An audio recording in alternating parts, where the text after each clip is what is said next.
Dang, I don't have it anymore.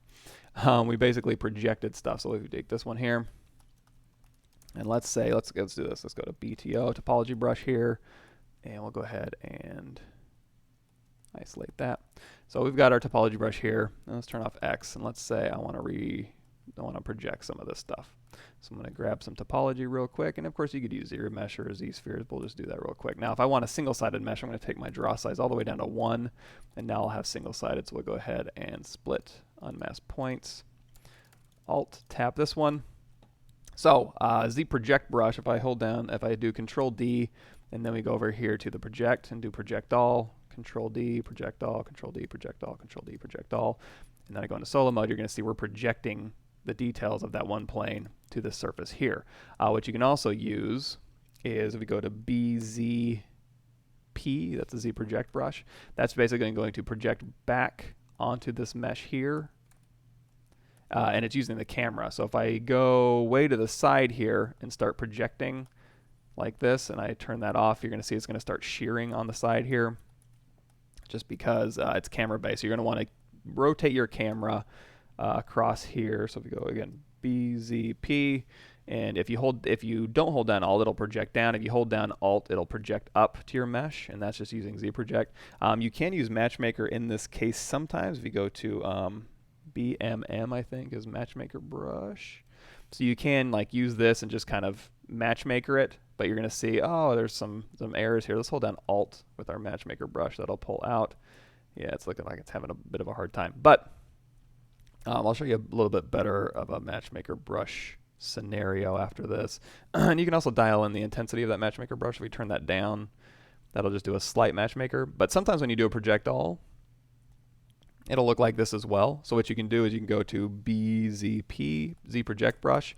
You can hold down Shift to smooth, and then again you can just use that ZProject brush to just go in here and fix some of those errors. So that error looking stuff, you can actually use your ZProject brush to kind of go through here, and you can ZProject RGB values as well. If we go into solo mode here, you can see we're just kind of fixing that.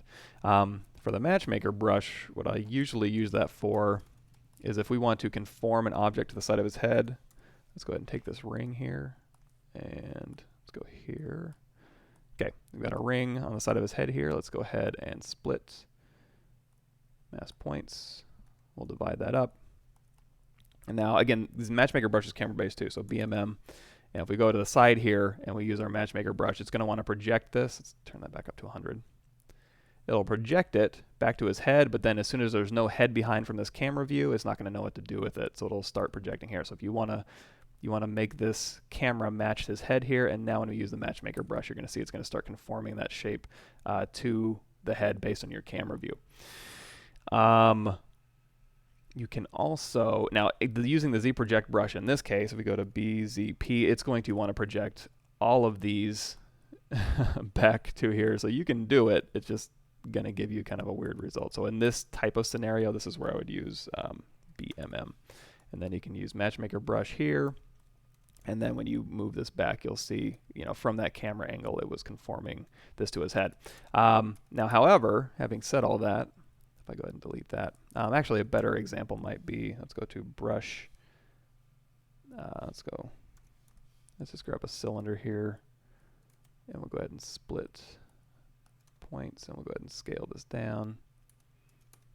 And let's go ahead and do a crease tolerance, dynamic, apply, and we'll go ahead and dynamesh this thing. So now if I use MatchMaker brush here, BMM, there we go. So see how this will just conform to this object underneath. In lieu of that, and if you want to use that ring example again, I'm going to go to, I'm going to drag that ring out. Now instead of dragging this ring out like this, what I can do is go in here to the modifiers here, and you can turn on the projection strength. If you turn that up to 100, it'll take the underlying mesh and project this mesh to it. So you're going to see as I drag it out on his head, it's nice. It'll just use that head to kind of warp this mesh to it. If I start going over the ear, you're going to see it is warping the mesh to fit that ear and his eye there. So, kind of watch that. But if you want to just really quickly have a bunch of meshes that conform to the underlying surface, turning on that projection strength, to the brush, doing a lot of talking, is probably the better way to go. So that way you can skip the whole matchmaker thing and just have your mesh conform to that using that projection strength. That's what I would do.